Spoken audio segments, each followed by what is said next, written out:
Hey everybody, welcome to Pop Culture Philosophers. It's Monday, it's time for a new Movie Monday. Today we're talking about Iron Man 2, Electric Boogaloo.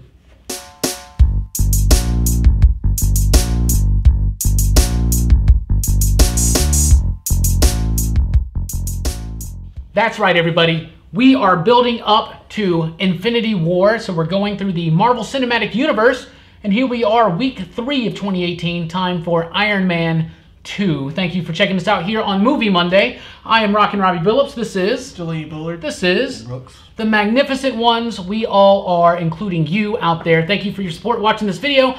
Iron Man 2, the 2010 follow-up. Much anticipated follow-up to the smashing success of 2008's Iron Man. This movie, I think, is a little clunky. I think it's a little uneven. I think Marvel, at this point, realized their plan worked. They're building this cinematic universe. Now they really got to start doing it. And they got to start making these plans. They got to start making it happen. I overall do enjoy Iron Man 2. I used to hate this movie. I said it was the worst of the MCU. I would not say that anymore after rewatching it again, probably for like the 6th or 7th time, because I just love these movies. We love comic book movies. But I think the movie is a little clunky. I think it's weak in the second act. I think its strongest bit is in the first part of the movie with the race scene when Whiplash first shows up, because now you got Ivan Vanko, which is portrayed by Mickey Rourke, is the villain in this film. One of the villains, Sam Rockwell, obviously plays Justin Hammer. I love the performances in this movie. Also in this movie, we now have Don Cheadle as James Rhodes / War Machine. Terrence Howard, in fact, does not get to put on the War Machine armor, sadly. We'll get into the Cheadle Howard comparison here in a little bit, but I just want to know briefly, what do you think about this movie, and did it live up to its hype at the time as a sequel to Iron Man? It's still a weak film for me. Okay. It's a low film for me in the Marvel Universe. It's what not to do. It's like they took Iron Man, then you get the first Iron Man, and you have everything fall into place, right where it is. Tony learns this lesson that he can't be spoiled and selfish all the time. He wants to be a hero. And he learns this by getting a chunk of his heart removed and added into this gigantic thing on his chest that he has to live with for the rest of his life. So he grows into a hero. And he even admits it on television. Yeah. So you make that character happen. And then you do Iron Man 2. In Iron Man 2, he goes right back to where he was. There was no character arc for Iron Man in this movie at all. Okay. Iron Man 2 doesn't grow as a person. He's still the same jerk, and he's still he just feels like he's still this billionaire playboy doing what he needs to do, and you know, it works out in parts for me for that. And then you go into how everything works. I'm serious. Ivan Vanko, they misused Mickey Rourke in that film. I think Mickey Rourke should have been much more intelligent. He should have been the main villain. Like he feels the same way. He feels the same way. He's not a villain. He's not. He's just the same, just bulky guy Marv that he was in Sin City. And Sin City's wonderful. He plays that character well. But I thought it would show more heart from him, or not heart from him, but you need stronger depth from him. The parakeet thing, I didn't like that. I want my bird. I want my bird. Okay, no, my bird. Something that you said, okay, you said that Tony doesn't so much have an arc in this movie. I think he does. I think his arc in Iron Man 1 is he learns he wants to make the world a better place. He does. He does that in between the movies. And that's what the whole opening of the movie shows you. They show you what he's done while showing you Vanko's motivations. Because his dad helped Howard. Yeah. His dad helped Tony's dad build that arc reactor. Right. He knows that Tony is now being poisoned by the metal, whatever it is that he's putting into him, which leads to the big crux of the movie, and a big problem for me in the movie is the creation of this new element and how that goes about and how it happens. But any of that. But I do think that he grows because he is still a narcissistic guy. Yeah. He's still self-oriented. That never changed in Iron Man. The idea that he's just the whole end of that movie where he goes, truth is, I am Iron Man. That shows you that he's still that same guy. In this movie, it goes to the furthest extremes, right? It's too much everything. They do too much. There's too much CGI. But his arc. There's too much. All of that arc. By the end of this movie, there's too much. By the end of this movie, he's with Pepper. he's grown more as a person. He knows more about his father. I think he's grown more as a person and a character at the end of Iron Man 2 than at the end of Iron Man 1. There are ups in the movie, but I don't think he grew. Okay. And he's still, right now, I mean, as he goes through the movies now, he's still that arrogant, brash kid. But he's Tony Stark. I think that one of the most common known stories in Iron Man mythology is the demon in a bottle. Mm-hmm. It's Tony's addiction to alcohol and overcoming that. So in the first movie, you see Tony drinking a lot. And in this movie, you see him drinking a lot. And there's a whole scene, which in my opinion is atrocious, of him in the Iron Man suit. And then how do you pee in the Iron Man suit? That's when Rhodey puts on the War Machine armor. I mean, his armor for the first time. And they get in this big fight. And that whole scene bothers me because... I hate that scene because they could have killed somebody. If Rhodey's trying to protect these people... they could have killed everyone in there. They almost did. But it also set up how they defeat Vanko at the end of the movie. Anyway, all that aside, I think that they didn't want to go the full alcoholism route in this movie. And so they tied it into him having to drink that stuff because it's his addiction to being Iron Man. It's his addiction to... He's got this metal in it. It's killing him. It's an alcoholism parallel, right? He's dying. Like it's a metaphor for it. But like, it's just like... I feel like they weakened the plot a little bit that way, but that is the thing. Speaking of weakening the plot, Brooks always weakens the plot when he speaks. Just kidding. Brooks, what do you think about Iron Man 2? I thought Iron Man 2 is good, but in the larger picture of the MCU now, it is pretty weak. Is it the weakest? Probably, actually. Wow. Yeah, it's pretty weak. Wow. But yeah, it feels more like a stepping stone movie. It is. Like it's like, if you read comic books or, book series for a long time, there's always like that one book or one issue. It's kind of like you're in the middle of this good story, but it kind of has to slow down to explain a bunch of stuff, Yeah. And like set up things, and it doesn't feel as exciting. Mm-hmm. But it pays off later in other movies. But the setup is usually pretty boring sometimes. I get what you're saying, and when I first watched this, I thought that this movie is nothing but trying to build into Avengers. Yeah. They bring in Black Widow, for instance. Scarlett Johansson makes her first appearance as Natasha Romanoff in this movie. Some great stuff with her in this movie, like the fight scenes that she's doing. It's the first time we get to see her move and what she does, and she's like flipping around and just taking care of dudes. And I thought that this was just a stepping stone as well, but when I recently rewatched it, I realized it's got its own story. I like the story. The basic story is this dude, Bonko, is pissed. He wants to come get his revenge. He does it poorly. Justin Hammer breaks him out. It's the arms race again. All three of these Iron Man movies are about someone trying to replicate or duplicate what Tony did or do it better. Every single one of them harkens back to the Armor Wars story. Even the third one where the Mandarin... but it still wound up being just another Armor Wars type thing. So it does have that. It's different though, because I do think that Whiplash / Crimson Dynamo, because it is, they took the character of Whiplash and Crimson Dynamo and merged them into one character.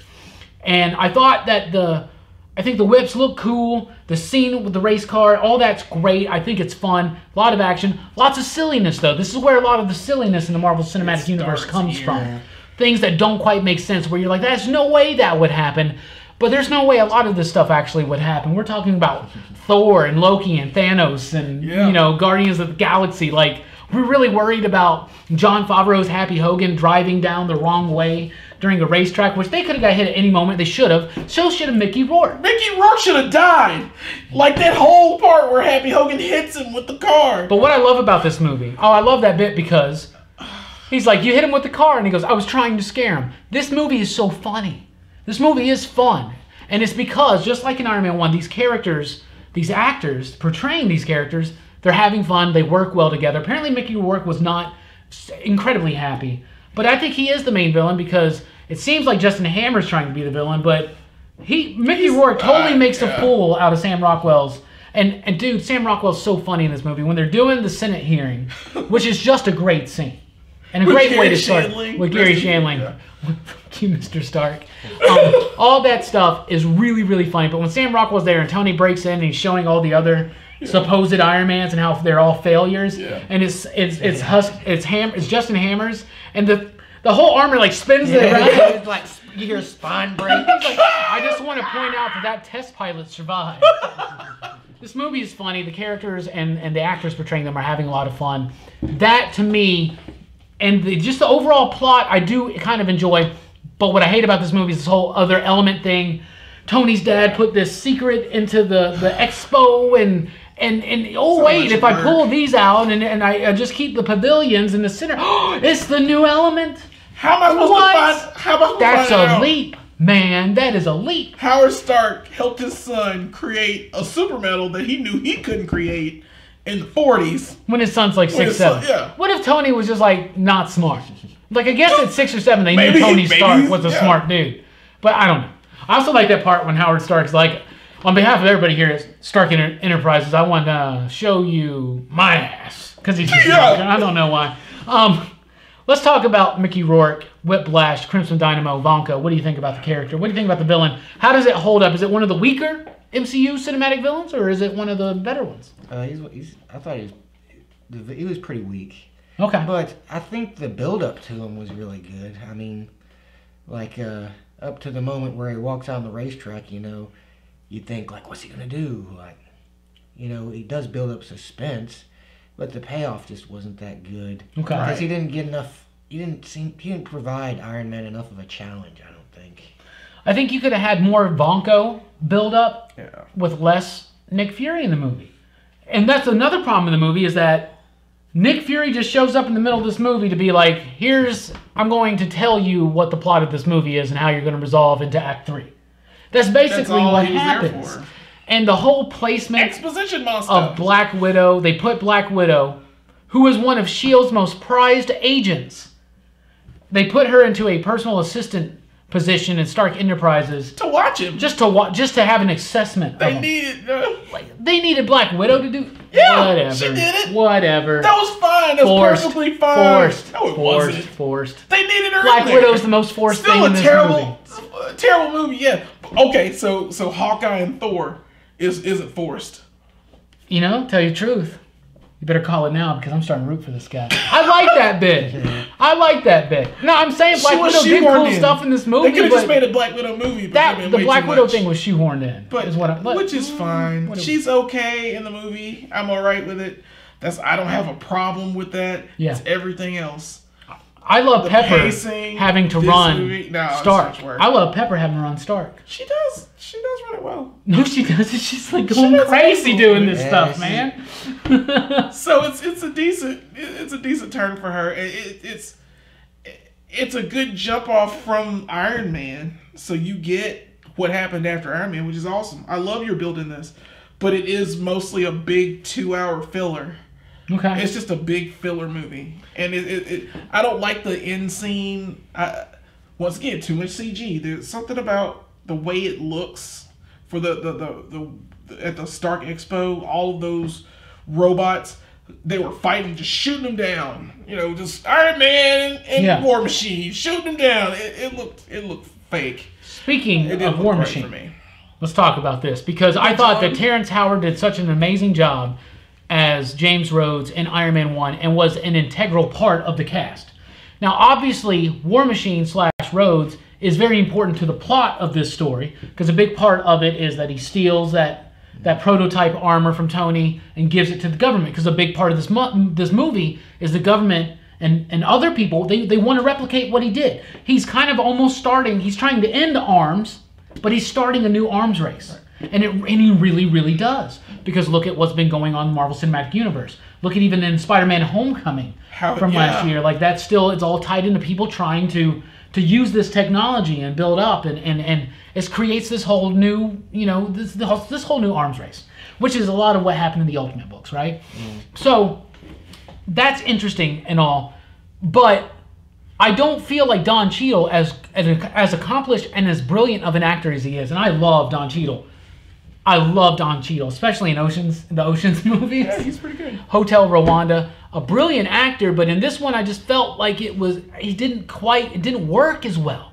there was something missing, and there was the annoyance there, but maybe it was just in the script, because I really hate the scene when he puts on the armor and him and Tony have that fight when Tony's drunk at his party, and that he just runs off, fly. First of all, I hope that in this time between these movies, Rhodes has been trained how to do this, because they wasted, they showed a lot in Iron Man 1 about how this isn't easy to do.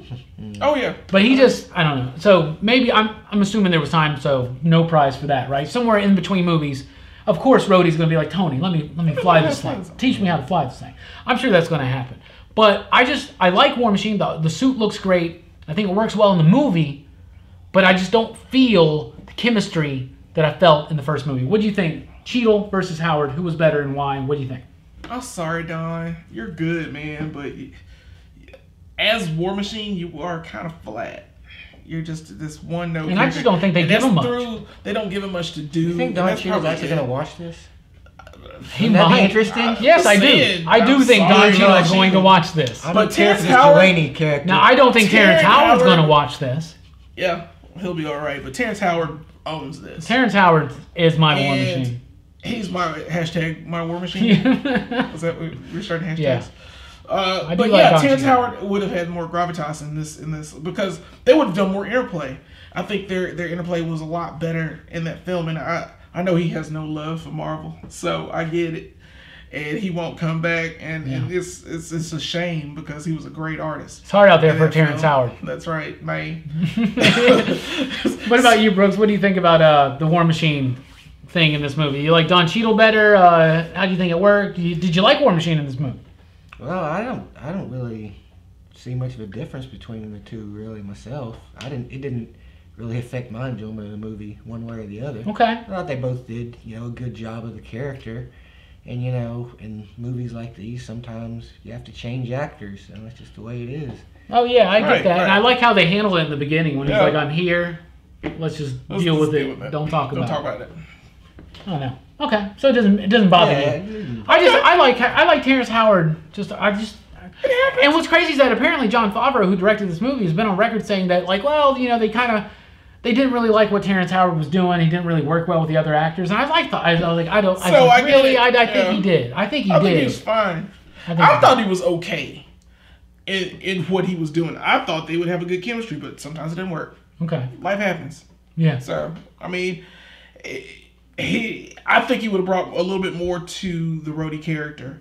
I think Rhodey is, he is that fun-loving thing, but like I said, Don Cheadle just plays it too straight-laced and flat for me. Yeah. Okay. So that's it. I get what you're saying. Absolutely. Yeah, I don't understand why he could be funny, but like you said, they didn't give him much material to work with. Yeah, because he could be. I mean, watch the Ocean's movies. Yeah, he's amazing. He's the British guy. He's in that funny one. He's hilarious. Yeah. And it works out that well because he's given something to do.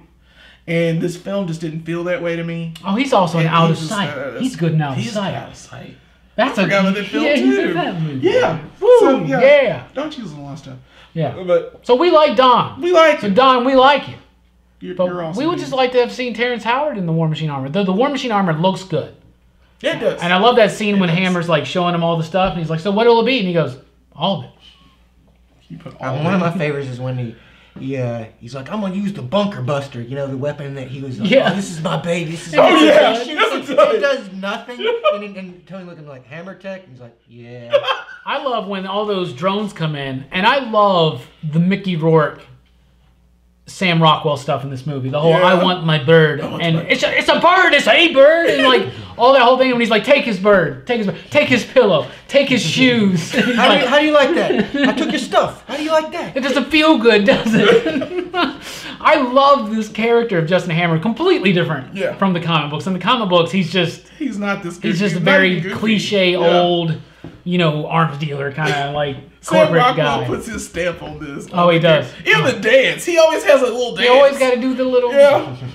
Oh, he's clean. I like that. He is such a poor man's Tony Stark. He has like a charisma, but it's like a sleazy charisma. Yeah. Yeah.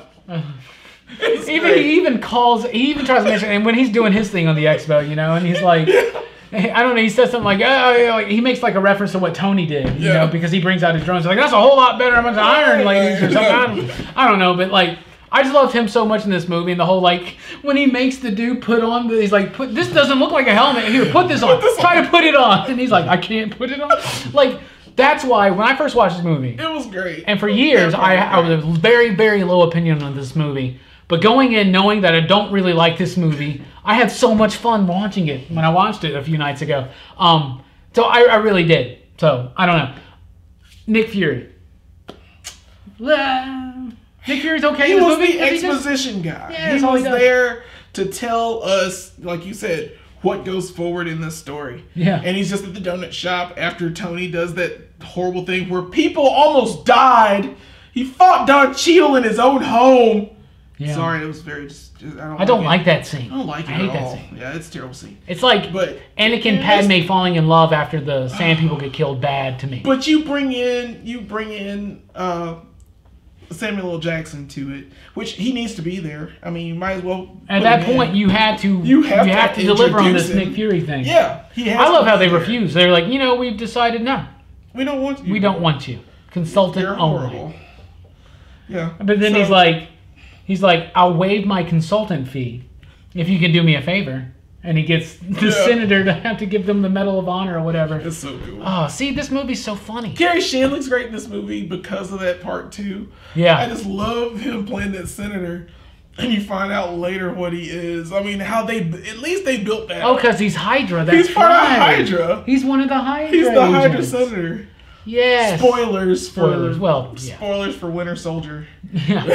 Which we'll be talking about in a few weeks. Yeah. So, I like how everything kind of still connects to the Marvel Universe. So it's a movie that's in the universe that's the lowest on my bar. So Jarvis tells Tony, it's impossible to replicate this new element that you have discovered. After he ingeniously realizes this coded message in the layout to the Stark Expo. And Jarvis tells him you can't make it. So then he builds like a poor man's particle accelerator. Yeah. And the little bit with the shield, cap shield, and he has to use it as that's kind of funny. And Coulson's in it. They lead you into Thor. Great post-credit scene. Yeah, I think it's one of my favorite post-credit scenes. We when found you see it. the hammer, and I'm like, wow. Yeah, I was so excited when I saw that. Thor's coming. Yeah, that was pretty cool. You cannot, you just can't jump back into that excitement. Good, it's so fun, man, back in the day. So overall, it seems like we're mixed. We're mixed. We're not really mixed. We all kind of just have very bad feelings about this movie, but there are parts that we like. There are parts. Definitely. Parts that... The middle act of this movie is the worst for me. But I do love the strawberry gag. When he picks up strawberries for Pepper, and he brings them, and she's like, strawberries. Did you bring me strawberries? Did you know that there's only one thing on this world that I am allergic to? And he goes, it's strawberries. He goes, but I made a correlation between you and strawberries. I'm getting better. And then he doesn't like to be handed things. Right. Just little things like this. Happy Hogan, a brilliant performance by Jon Favreau, the director, in this movie again. So, how many digs do you give it, Jelani? Do you give Iron Man 2 you digs, or do you give it 3 or 4 or 5? How many? It's a 1 you dig. Actually, it's a half you dig. Because it made me laugh. It made me laugh, but there's just so much outweighing how I dislike that. Dig. It's a half a dig. You gave it a yeah. Yeah. Man. It's not a half a dig. It's. Do you think this is the worst? Now that I've known. There's something worse? Oh, there's something that ties it. Oh, we'll get to that, I'm sure. Yeah, you are. You will. A 0.5. Yeah. Let's go like this. The one I like... Actually, no, yeah. This is the lowest. The one above it, we'll talk about. Okay. 1/2 of a you dig. I give it 3 you digs, to be honest. I was set to give it 2.5, but rewatching it recently... I was amused. I had a lot of fun. I still think it's just brilliant. I will watch this movie again just based on the performances from Robert Downey Jr., Gwyneth Paltrow, Sam Rockwell, Mickey Rourke. Love these people, these performances in the movie. Think it's hilarious, so fun. Gary Shandling. I think that bit's fun. It slows in the middle, so I give it a solid 3. I don't think it's necessarily a bad movie. It's a bad movie. It is a bad movie, but it redeems itself to me because I think it's quite fun to watch. Brooks, how many you digs do you give it? I give it 2 you digs. 2 you digs? 2. Wow, we're similar usually on our you digs so far. Right. But half of you dig. 3 and 2. Why 2? Well, And you said it's the worst. So you don't think any MCU film is below 2 you digs? no, Okay. I don't think so. But yeah, it's definitely probably the weakest. It's still entertaining though. I mean, I still watch it anytime. Yeah. Like, Yeah. I don't feel like I can't watch this it. is a movie I'm like, oh, I never want to see that piece of crap again. You know. Yeah. It's still a good movie. It's fun. It's not Steel. yeah, it's part. I think of you're Yeah. ranking it something like Steel, by No, the way. Steel If- is- I just We want to should know. watch Steel. I just want to know if Let's never watch Jelani, Steel. if you rank Iron Man 2 at a half of you dig, what do you rank Steel at? God, it's not. What do you even rank ranked. Spawn at? Hey, Spawn's a good like 2. You think digs. Spawn is better than X-Men? Yeah, I mean, than Iron Man 2? Spawn's at least Spawn's one better. you dig, I guess. Yeah, I think it's better. What do you give Last Stand? X-Men: The Last Stand. Yeah. Oh man, 5, dude. That's totally Negative 5. Are you going to start going into negative you digs if you I'm keep probably you set the negative bar you so dig, high? man. If Iron Man 2 is a half of you dig, Fine. I have. What would Batman and Robin be? There are just so many different. is this reasons, worse than man. Batman and Robin? Hell no. No. No, it's not. Not at all. It makes at least that made me laugh. Yeah, Iron Man 2 made me laugh. So A half of you dig, though. You said it. yeah, just a half you dig. All right. Well, what do you guys think? Let us know in the comments below. How many you digs do you give Iron Man 2? Are we being hard on it? Or are we being too easy on it? Jelani's not being It's easy the on this worst. movie at all. Let it go. Thank you guys for watching the movie. We'll be back next Monday with another Movie Monday here on Pop Culture Philosophers. We'll be talking about one of Brooks's favorites, Thor, by Kenneth Branagh. Excited to be talking about that movie, building up to Avengers Infinity War coming out this year, as well as Black Panther. How excited are you? We're super excited. Please do like. I'm very excited. Please do like, share, and subscribe. Check us out at popculturephilosophers.com for podcast blogs, top 5 lists, and a whole lot more. Thanks for watching. I've been Rockin Robbie Billups. Jelani Bullard. Brooks. We are Pop Culture Philosophers. Thanks for watching again. You dig?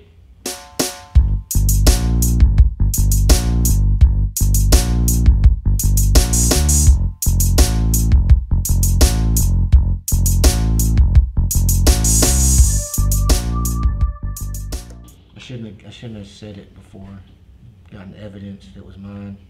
I mean, I use the electric tube boogaloo thing all the time. I do it for Well, Superman. everybody Love. does. It's Yeah. not like I have a trademark on it. Y'all are killing I'm not me. getting paid. I won't get paid either way. All right, you guys ready?